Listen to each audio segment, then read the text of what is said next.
மீண்டும் முத்திரனை அழைத்துக் கொண்டு போர்க்களம் புகுந்தேன்.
காண்டீபத்திலிருந்து புறப்பட்ட அம்பு நம்மை வந்து வணங்குகிறது.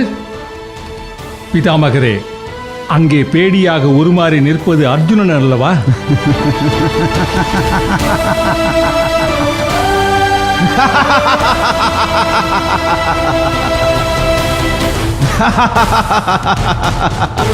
மாமா வெற்றி, நண்பா வெற்றி. அகப்பட்டான் அந்த பேடி அர்ஜுனன். நண்பா, நான் கூறியது நடந்து விட்டது பார்த்தாயா? யுத்தம் தொடங்கட்டும். நான் பிரகநிலை, வீராட தேசத்தின் மன்னனின் பிரதிநிதியாக யுத்தம் செய்ய இங்கே வந்திருக்கிறேன். அடே பேடி அர்ஜுனா, நீ யார் என்பதை கண்டுபிடித்து விட்டேன்.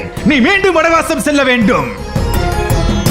ஆம், அஞ்ஞாத வாச காலம் முடியும் முன்பே அர்ஜுனா நீ வெளிப்பட்டாய்.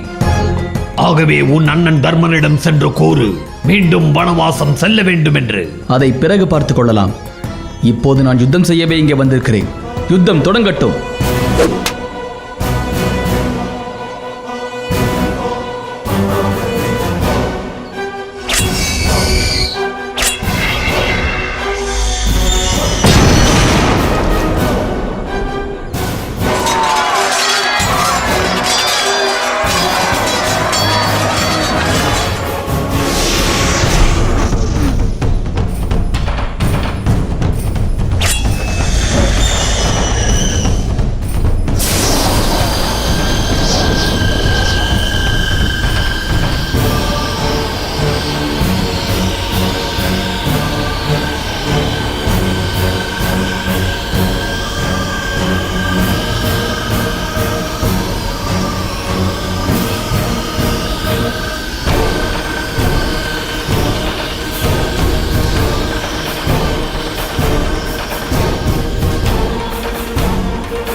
அத்தினாபுர படைகளை வென்றதன் அறிகுறியாக நான் அவர்களின் ஆபரணங்களை எடுத்து வந்தேன். அதன் பின் மீண்டும் வன்னி மரத்திற்கே சென்று நம் ஆயுதங்களை மறைத்து வைத்து விட்டேன்.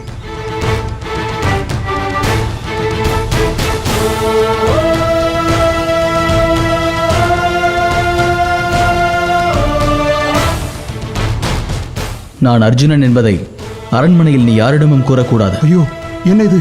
இதுவரை பாண்டவர்களாகிய உங்களை பணியாட்களாக நடத்தியது எங்கள் பெரும் குற்றமாகும். நாங்களாக ஐவரும் ஒரே நேரத்தில் வெளிப்படுவோம். அதுவரை நீ யாரிடமும் கூறக்கூடாது. உத்தரவு. உங்கள் விருப்பப்படியே ஆகட்டும்.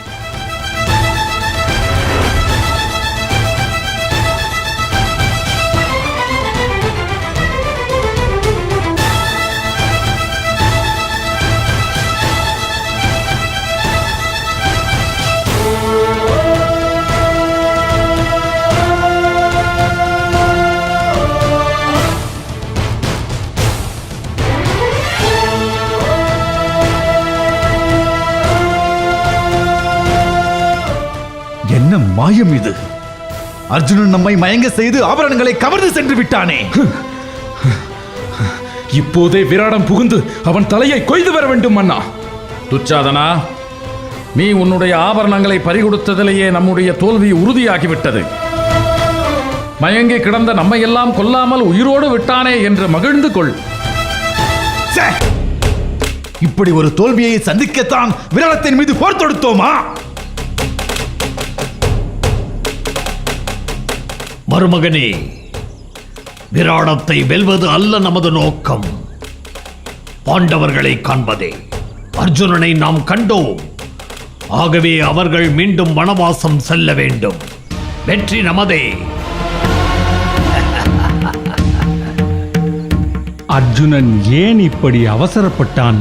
காரணமில்லாமல் அர்ஜுனன் வெளிப்பட்டிருக்க மாட்டான்.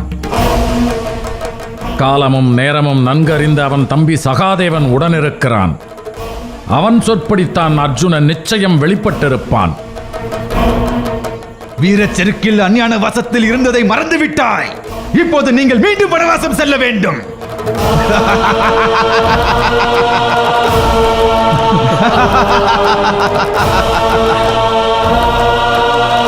அடே அர்ஜுனா, பேடி வேஷத்தில் வந்து என்னை ஏமாற்றி விட்டதாக நினைக்காதே. விடமாட்டேன் உங்களை.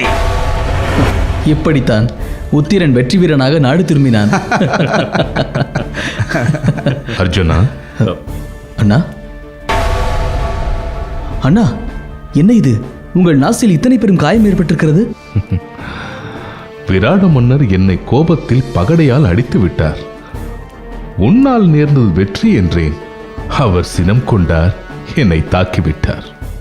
இப்போதே விராட மன்னரின் கரத்தை பீத்தி எறிகிறேன். ஒரே பானத்தால் அவன் உயிரை பறிக்கிறேன். இதற்காகத்தான் உன்னை அரண்மனைக்குள் வரவேண்டாம் என திரௌபதியிடம் சொல்லி அனுப்பினேன். எனில் தாங்களை தாக்கியவரை நாங்கள் அப்படியே விட்டுவிட வேண்டுமா? அப்படியல்ல. விராட மன்னனால் நமக்கு விளைந்த நன்மைகள் 1000. வேறு எந்த தேசத்திலும் நாம் இத்தனை நிம்மதியாக இருந்திருக்க முடியுமா? நம்மை உற்றார் போல் பேணி காத்தார். அன்னமிட்டு அடைக்கலம் கொடுத்தவர்களால் துன்பம் நேர்ந்தால் அதை நாம் பொறுத்தருளத்தான் வேண்டும். மாமன்னர் ஏதும் அறியாதவர். நாளை நாம் பாண்டவ ராஜகுமாரர்களாக அவரிடம் வெளிப்படுவோம். அப்போது அவர் செய்த காரியத்தை எண்ணி நிச்சயம் வருந்துவார். சரியாக சொன்னீர்கள். ஆனால் புதிதாக ஒரு பிரச்சனை முளைத்துள்ளது.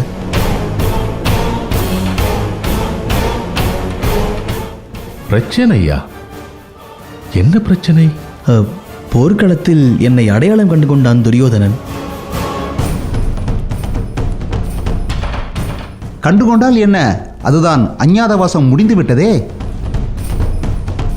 ஆனால் முடியவில்லை என்று கொக்கரிக்கின்றான் துரியோதனன். அண்ணா, இப்போது என்ன செய்வது? பிரச்சனை நம்மிடம் வரும்போது பார்த்துக் கொள்வோம். இப்போது பொறுமையாக இருப்போம். எனக்கென்னவோ இப்பிரச்சனை தீரும் என்று தோன்றவில்லை. அதை நாமே தீர்மானிக்க வேண்டாம்.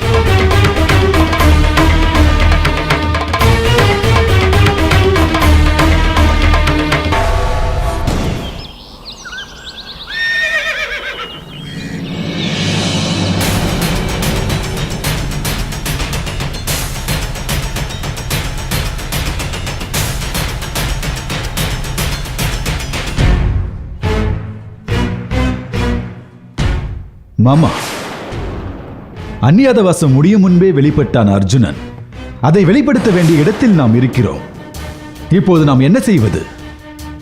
கிடைத்த இந்த சந்தர்ப்பத்தை விட்டால் பாண்டவர்களை நாம் மறுபடியும் காட்டிற்கு அனுப்பவே முடியாது. உங்கள் கணக்கு வழக்குகள் இருக்கட்டும். பாண்டவர்களை போரில் சந்திக்கவே நான் ஆசைப்படுகிறேன். போர் மூண்டால் முடிவு தெரிந்துவிடும். பகைவர்களை மறைந்திருந்து வெல்வதை விட போரில் நேரில் வெல்வதே ஒரு வீரனுக்கு அழகு, ஒரு சத்திரியனுக்கு அழகு. இந்த கர்ணனுக்கு அழகு நண்பா. கர்ணா, போர் தொடுக்க செல்லலாம் என்பதே உன்னுடைய கருத்து. ஆனால் நடந்தது என்ன? அர்ஜுனன் ஒருவனே தன் மோகாஸ்திரத்தால் அனைவரையும் மூர்ச்சையடைய செய்து விட்டான். எனவே மீண்டும் போர் என்றால் அது நமக்கு வெற்றியாகவே இருக்க வேண்டும். ஆமா, நான் சொல்வது. கர்ணா, என்னை கொஞ்சம் யோசிக்க விடு. உன் கோபமோ வீரமோ இதற்கு முடிவு தராது. நீங்கள் நினைப்பது போல் பிதாமகரோ குலகுருக்களோ நமக்கு சாதகமாக பேச மாட்டார்கள். அவர்கள் பாண்டவர்களுக்கு ஆதரவாகத்தான் பேசுவார்கள். மாமா, நம் கணக்குப்படி இன்னும் அந்நியாதவாசம் முடியவில்லையே. உனக்கு ஒரு கணக்கு இருந்தால் அவர்களுக்கு ஒரு கணக்கு இருக்கும். ஜாதகம் என்பது நமக்கு புலப்படாத ஒன்று. வானவியல் சாஸ்திரத்தை அதன் நேரப்படியோ எப்படி வளைப்பது, யாரை கொண்டு வளைப்பது என்றுதான் யோசிக்க வேண்டும். இப்போது என்னதான் செய்வது? வான சாஸ்திரத்தில் நிபுணத்துவம் பெற்ற ஒருவரை நமக்கு சாதகமாக பேச வைக்க வேண்டும். அப்படி ஒரு மனிதரை நாம் உடனே கண்டறிய வேண்டும்.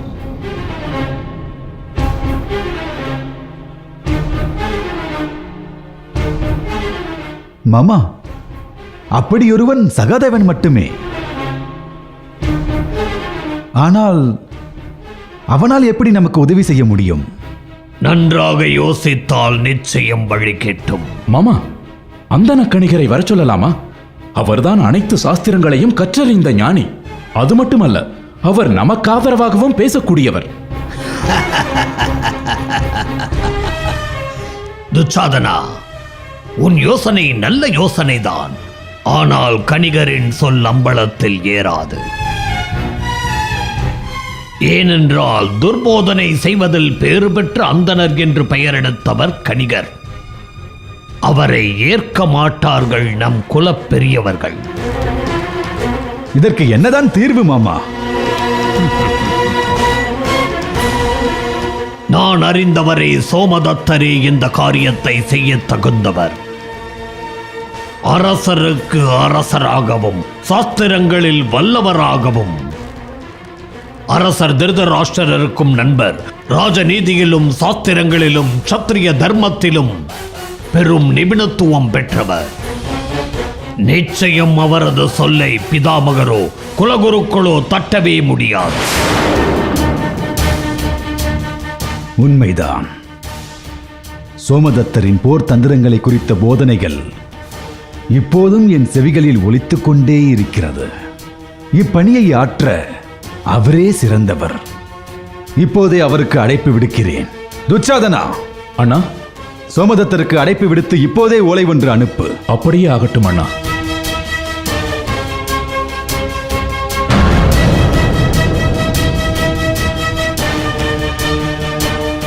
சோமதத்தர் வரட்டும். பாண்டவர்களை மீண்டும் வனவாசம் அனுப்புகிறேன்.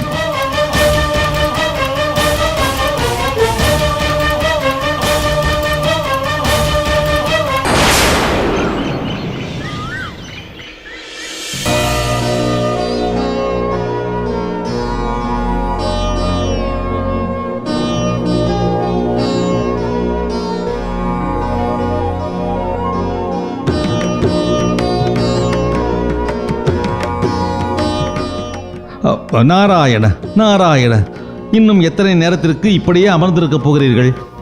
ஆமாம் சுவாமி, பண்டத்தை போல் தங்களை துலாமில் காண வேதனையாக உள்ளது.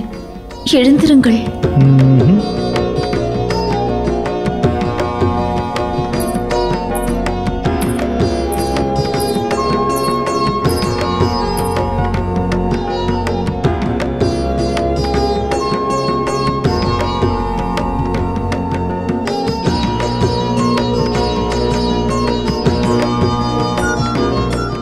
கண்ணா, உன்னை கண்டுதான் எத்தனை காலமாகிறது. நிதம் நிதம் உன்னையே நெஞ்சில் நிறுத்தி பூஜை செய்து வருகிறேன். இன்றோ உன்னை காணும் பாக்கியத்தை எனக்கு அருளினாய். ஆமாம், எதற்காக இந்த துலாமில் அமர்ந்திருக்கிறீர்கள்?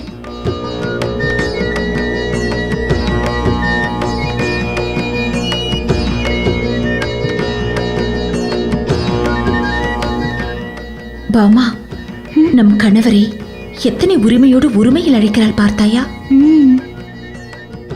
இன்று என் எடைக்கு எடை தானம் கொடுக்க முடிவாகி உள்ளது. ஆனால் எதை கொண்டு நிரப்பினாலும் துலாம் சமனடைய மறுக்கிறது. என் எடைக்கு இணையாக எதையும் வைக்க முடியவில்லை.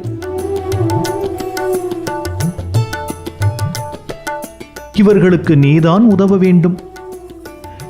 எனக்கு இணையானது எதுவென்று நீயே அறிவாய் என்றுதான் உன்னை அழைத்து வரச் சொன்னேன். அப்படி என்னதான் மாயம் செய்கிறாள் என்று நாமும் பார்த்து விடுவோம்.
நாராயண நாராயண, என்ன இது விந்தை?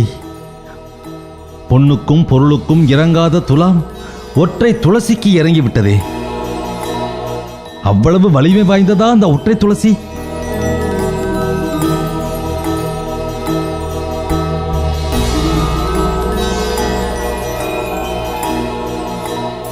ராதா, நான் எத்தனையோ நவரத்தினங்களையும் பொன்னையும் வாரி வாரி வைத்தும் வைரங்களையும் அள்ளி வைத்தும், ஆனால் அவருக்கு இணையாக எதுவும் இல்லை. நீ ஒரே ஒரு துளசி இலையை வைத்து சமன் செய்து விட்டாயே, எப்படி? துளசி தூய்மையின் அடையாளம். துளசி கண்ணனின் மனதிற்கு உகந்த பரிசுத்தமான பரிசு. பொன்னும் பொருளும் ரத்தினங்களும் அகங்காரத்தின் பிரதிநிதிகள். ஆனால் துளசியோ எளிமையின் வடிவம். அகங்காரத்திற்கு இறைவன் ஒருபோதும் மனம் இறங்குவதில்லை. எளிமையும் பரிசுத்தமும் இறைவனை நெருங்க முடியும். அதனால்தான் நீங்கள் இட்ட பொன்னும் பொருளும் கண்ணனுக்கு இனியாகவில்லை. நான் வைத்த ஒற்றை துளசி இலை துலாபாரத்தை சரி செய்து விட்டது. பார்த்தீர்களா வாழ்வின் சூட்சமத்தை? இறைநிலையை எங்கோ இருக்கும் ராதா உணர்ந்திருக்கிறாள். ஆனால் என் அருகில் இருக்கும் நீங்களோ இப்படி அறிவிலியாக இருக்கின்றீர்கள். சுவாமி, என்னை மன்னிக்க வேண்டும். அறியாமையால் நான் பிழை செய்தேன். ராதா எனக்கு உண்மையை உணர்த்தி விட்டாள். தங்களின் அருகில் இருந்தும் தங்களுடைய அருமையை அறியாமல் இருந்தோம். எங்களை மன்னித்து விடுங்கள். நான் தான் அப்பொழுதே சொன்னேனே, கேட்டீர்களா? இத்தனைக்கும் காரணம் இந்த நாரதன் தான். ஒரு மலரை கொண்டு நம் மனங்களை சஞ்சலத்தில் ஆட செய்து விட்டானே. பாமா, நாரதரை கடிந்து கொள்ளாதே. கிருஷ்ணரை யாரும் சொந்தம் கொள்ள முடியாது. அவர் அன்புக்கு சொந்தமானவர். அன்பு செலுத்துபவரிடம் அவர் இருப்பார் என்பதை நமக்கு உணர்த்தி விட்டார் நாரதர்.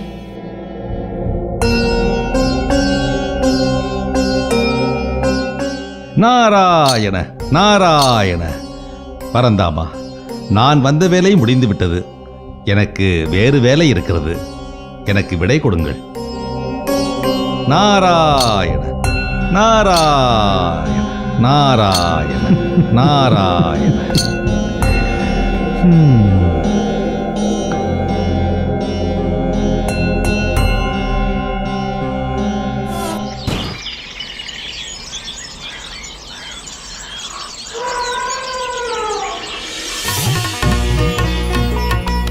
உத்ரா, உன் வெற்றிக்கு காரணம் யாரோ ஒரு தேவகுமாரன் என்றாயே, யார் அவன்? அவனை காண நான் ஆவலோடு காத்திருக்கிறேன். தந்தையே, அதற்கு முன் தாங்கள் அறிந்து கொள்ள வேண்டிய அநேக உண்மைகள் உள்ளன. இதுவரை தங்களுடன் இருந்து தங்களுக்கு நீதிநெறி புகட்டிய கங்கப்பட்டரை தாங்கள் யாரென்று நினைத்தீர்கள்? யார்? பிழைப்பு தேடி விராடம் வந்தவர்தானே கங்கப்பட்டர்? அல்ல. இதுநாள் வரை தங்களுக்கு அருகில் இருந்து தங்களுக்கு நீதிநெறி புகட்டியது கங்கப்பட்டர் அல்ல. போரில் உங்களையும் என்னையும் வெற்றி பெறச் செய்த சூத்திரதாரி இந்திரபிரஸ்தத்தின் சக்கரவர்த்தி தர்மர்.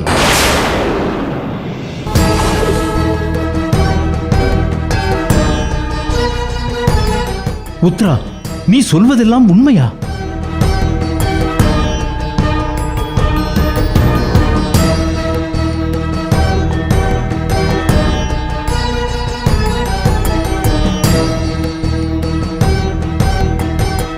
சந்தேகம் வேண்டாம் விராட மன்னரே, அடியேன் தர்மன் தான். அஞ்ஞாதவாச காலத்தில் மறைந்து வாழ நாங்கள் விராட தேசத்தை தேர்ந்தெடுத்தோம். எங்கள் அஞ்ஞாதவாசம் முடிந்தது. ஆகவே இன்று வெளிப்பட்டோம்.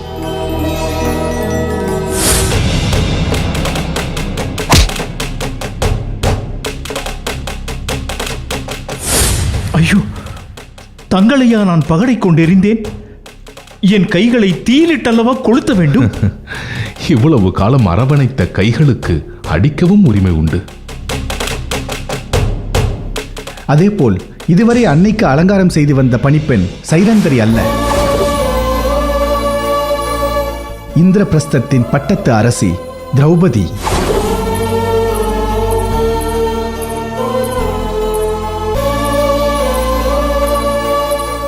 இந்திரபிரஸ்தத்தின் பட்டத்து அரசி திரௌபதி.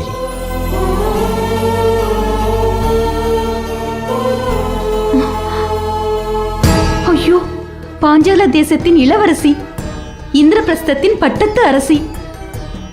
தங்களையா நான் பணிப்பெண்ணாக நடத்தினேன்? என்னை மன்னித்து விடுங்கள். பணிப்பெண்ணாக இருந்தாலும் சொந்த மகளைப் போல் என்னை பேணி காத்தீர்கள் மகாராணி. நீங்கள் என்றும் போல் என்னிடம் அதே தாய்மையுடன் பழக வேண்டும். அதுவே என் விருப்பம். மடப்பள்ளியில் அகப்பை ஏந்தி நமக்காக அமுது படைத்து வந்த பலாயர் பரிசாரகர் அல்ல. கதாயுதத்தில் வீரரும் உலகமே வியக்கும் மா வீரரான பீமசேனர்.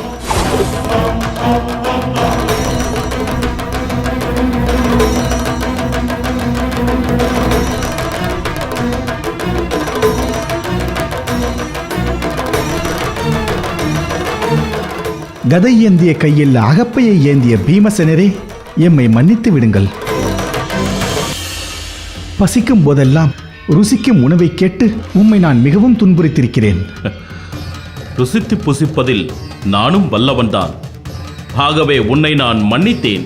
உத்திரைக்கு நாட்டியம் கற்றுக் கொடுத்தது பேடி அல்ல, வில்லுக்கு நிகரற்ற அர்ஜுனன்.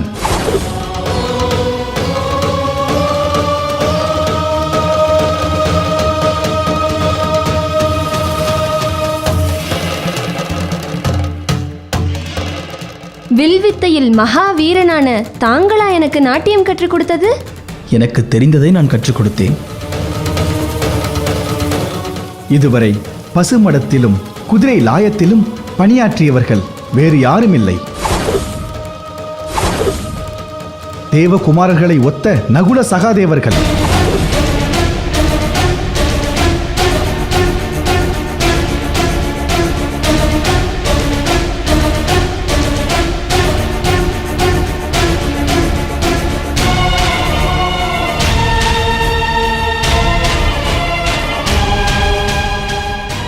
அர்ஜுனா, உன் வீரமே இந்த விராட தேசத்தை பிதாமகரிடமிருந்து காப்பாற்றியுள்ளது.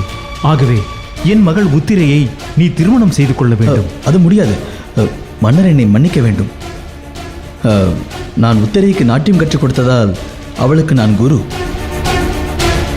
குரு என்பவர் தந்தையின் ஸ்தானத்தில் இருப்பவர். ஆகவே என் மகன் அபிமன்யுவிற்கு உத்திரையை நான் பெண் கேட்கிறேன்.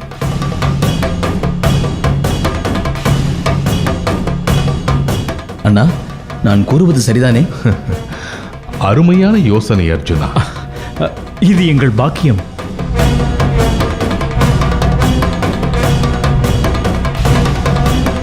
உத்திரை, உண்மையிலேயே நீ பேரதிர்ஷ்டம் படைத்தவள். இல்லை என்றால் அர்ஜுனரின் திருக்குமரனான அபிமன்யுவை மணக்கும் பாக்கியம் உனக்கு கிடைத்திருக்குமா? தர்மராஜரே, இனி விராடம் உங்கள் தேசம். துரியோதனன் உங்களுக்கு நாடு வழங்கும் வரை நீங்கள் எத்தனை காலம் வேண்டுமானாலும் ராஜயோகத்தோடு இங்கேயே தங்கி இருக்கலாம். அது நாங்கள் பெற்ற பேரு.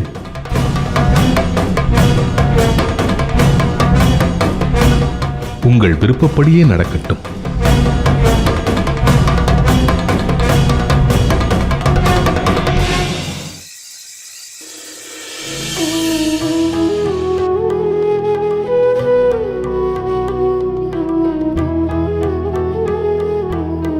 சுவாமி,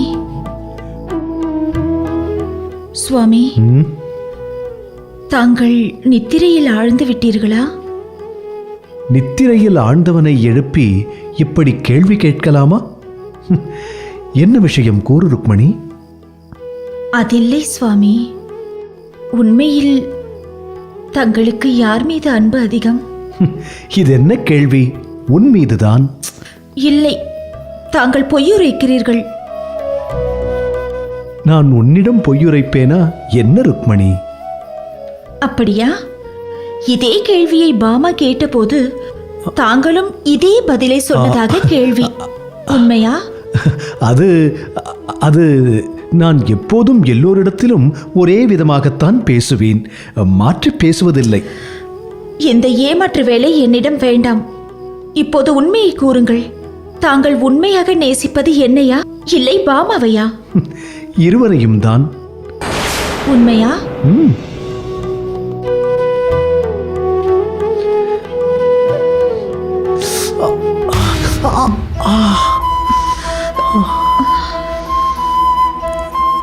சுவாமி, இது என்ன உங்கள் பாதத்தில் தீயினால் சுட்ட புண்? இது எப்படி ஏற்பட்டது? என்னை கேட்டால் எனக்கென்ன தெரியும்? அந்த தீப்புண்ணுக்கு காரணமானவளே நீதான். நானா? என்ன சொல்கிறீர்கள்? நன்றாக யோசித்துப் பார். உனக்கே இந்த தீப்புண்ணிற்கு காரணம் விளங்கும். சுவாமி, எனக்கு புரியவில்லை. என்றாவது ராதாவின் மேனி சுட நீ காரணமாக இருந்திருக்கிறாயா?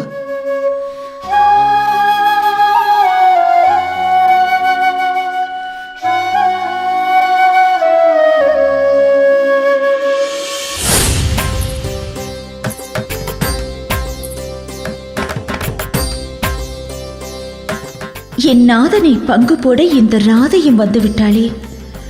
இவளுக்கு நல்லதொரு பாடம் புகட்ட வேண்டும். இந்த சூடான பாலை கொடுப்போம்.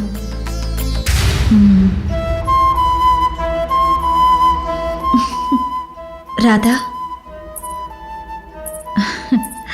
நீ களைப்பாக இருப்பாய். இந்த பாலை அருந்து. தங்களுக்கு தான் என்மேல் எத்தனை அன்பு.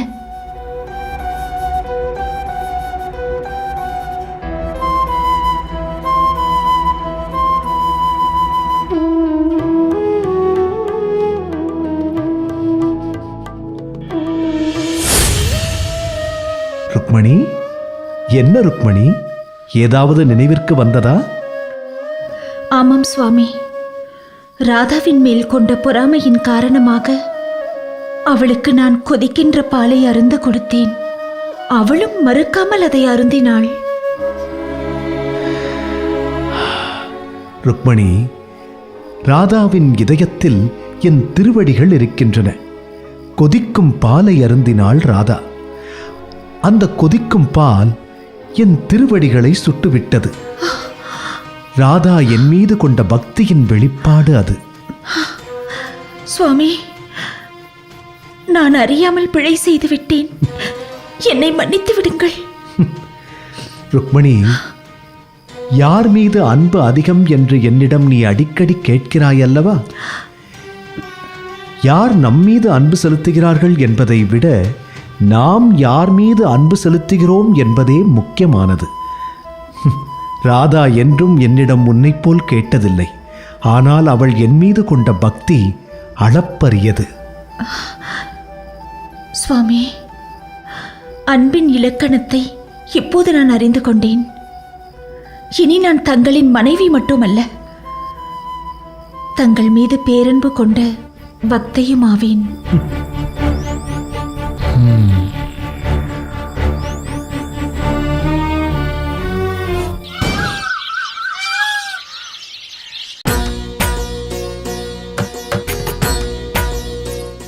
அக்கா, வேரோடு சாய்ந்த குழையீன்ற மரம் போல் வாடி கிடந்த தங்களின் முகத்தில்தான் இன்று எத்தனை மகிழ்ச்சி! கையில் உணவு பாத்திரத்தோடு நிற்கும் தங்களின் மகிழ்ச்சிக்கான காரணத்தை நானும் அறியலாமா? அதிதிகளுக்கு அன்னதானம் வழங்கலாம் என்றுதான். அதிதிகளுக்கு அன்னதானம் படைக்கிறீர்கள் என்றால் நிச்சயம் ஏதோ ஒரு நல்ல செய்திதான் வந்திருக்க வேண்டும். அப்படி என்ன செய்தி அக்கா? அதை நானும் அறிய ஆவலோடு இருக்கிறேன். என்னால் பொறுமை காக்க முடியாது. இப்போதே கூறுங்களேன். என் புத்திரர்களான பாண்டவர்கள் நாடு திரும்பும் காலம் வந்துவிட்டது சுலபா. அக்கா, தாங்கள் சொல்வது உண்மையா? எப்படி எப்படி இது சாத்தியமானது? காலம் உருண்டோடி விட்டது. பாண்டவர்கள் அஞ்ஞாத வாச காலத்தை வெற்றியோடு பூர்த்தி செய்து விட்டார்கள். அவர்கள் எந்நேரமும் நாடு திரும்பலாம். என் புத்திரர்களை காணும் நாள் வந்துவிட்டது. இதைவிட மகிழ்ச்சியான செய்தி வேறென்ன இருக்க முடியும்? உண்மைதான் அக்கா. நம் புத்திரர்களை கண்ணார கண்டு 13 வருடங்கள் ஆகின்றது. அவர்கள் பட்ட துன்பமெல்லாம் போதும். பாண்டவர்கள் நாடு திரும்பியதும் கணப்பொழுதும் தாமதிக்காமல் உடனே இந்திரபிரஸ்தம் சென்று விடுங்கள். அந்த எண்ணத்தில்தான் நானும் இருக்கிறேன் சுலபா. ஆனால் துரியோதனன் வேறு ஒரு எண்ணத்தில் இருக்கிறான்.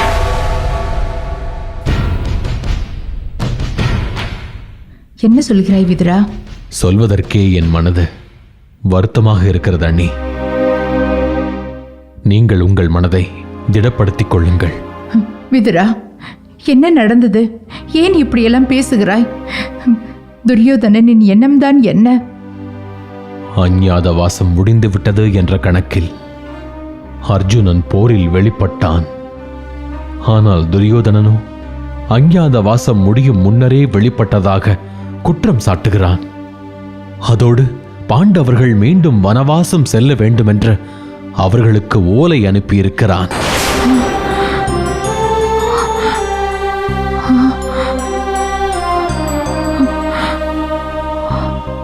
சுவாமி, இது என்ன அநீதி?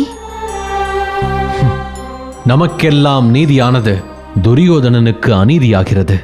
அவனது நீதி நமக்கு அநீதியாகிறது. துரியோதனன் ஏன் இத்தனை கல் நெஞ்சம் படைத்தவனாக இருக்கிறான்? அவனுக்கு என் பிள்ளைகள் அப்படி என்ன வஞ்சனை செய்தார்கள்? அவன் திருந்த போவதே இல்லையா? நீதி அறிந்த நீயாவது அவனுக்கு எடுத்துரைக்க கூடாதா?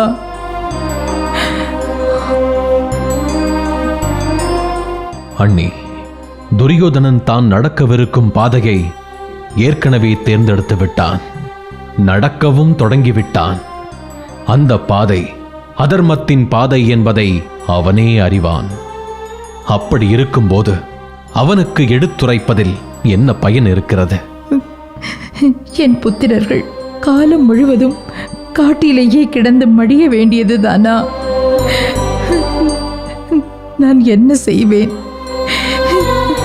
என் செல்வங்களே, உங்களுக்கு ஏன் இந்த நிலை?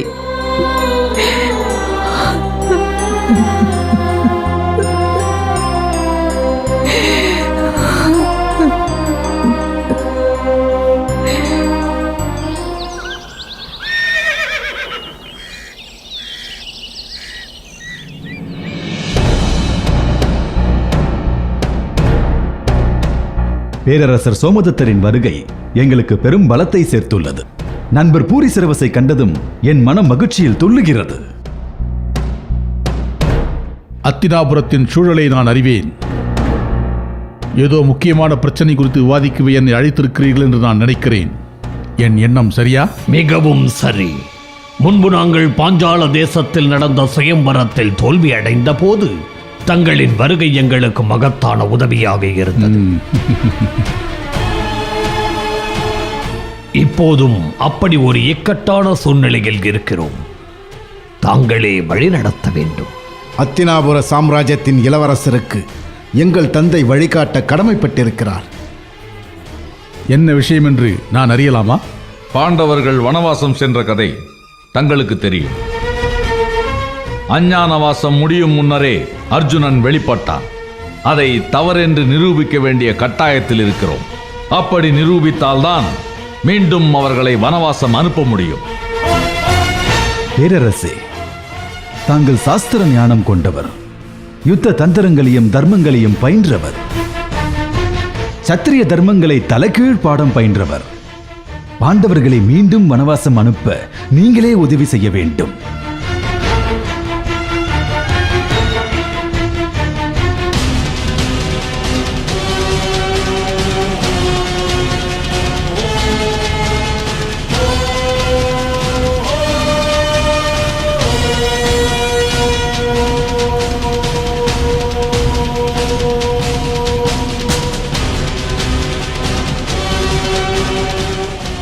பாண்டவர்கள் வனவாசம் புறப்பட்ட நாளை கணக்கிடும் பொழுது அவர்களுடைய அஞ்ஞாதவாசம் முடிந்துவிட்டது என்பது ஊர்ஜிதமாகிறது.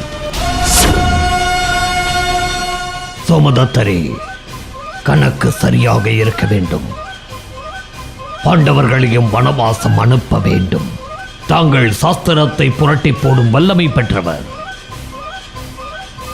தாங்கள் மனது வைத்தால் எதுவும் சாத்தியமே. ஏதேனும் மார்க்கம் உண்டா என்று சிந்தித்து பாருங்கள்.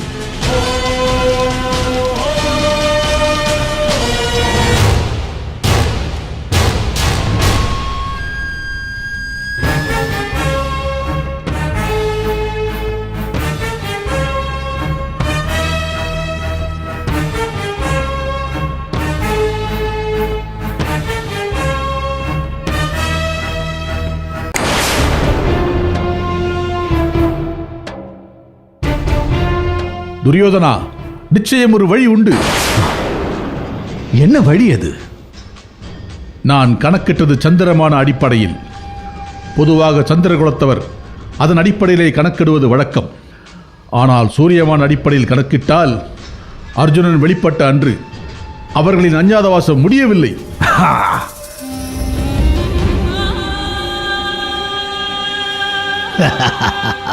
சர்ச்சைக்கு இடம் கொடுக்கக்கூடாது என்று பாண்டவர்கள் எண்ணியிருந்தால் சூரியமான அடிப்படையில் அஞ்ஞாதவாசம் முடியும் வரை வெளிப்படாமல் காத்திருக்க வேண்டும். ஆனால் அவர்களே சர்ச்சைக்கு இடம் கொடுத்து விட்டார்கள். இந்த ஒன்றை கொண்டே அவையில் நாம் வாதாடலாம். சபாஷ்! சரியாக சிக்கினார்கள் பாண்டவர்கள். வனவாசம் முடியும் நேரத்தில் மீண்டும் அவர்களை வனவாசம் அனுப்ப நேர்ந்ததில் அளவற்ற மகிழ்ச்சி. சோமதத்தரே, நாங்கள் உம்மை நம்பினோம். நீங்கள் எம்மை கைவிடவில்லை. தங்கள் கருத்தை அத்தினாபுர அரசவையில் முன்வைப்பீர்கள் அல்லவா? நான் கூறுவது சத்தியமான உண்மை. உண்மைக்கு புறம்பான சாஸ்திரங்களை நான் எப்போதுமே கூறுவதில்லை. ஆகவே அத்தினாபுர அவை என்ன, இந்திரலோகத்தில் கூட நான் எடுத்துரைப்பேன். Ha ha ha ha ha ha!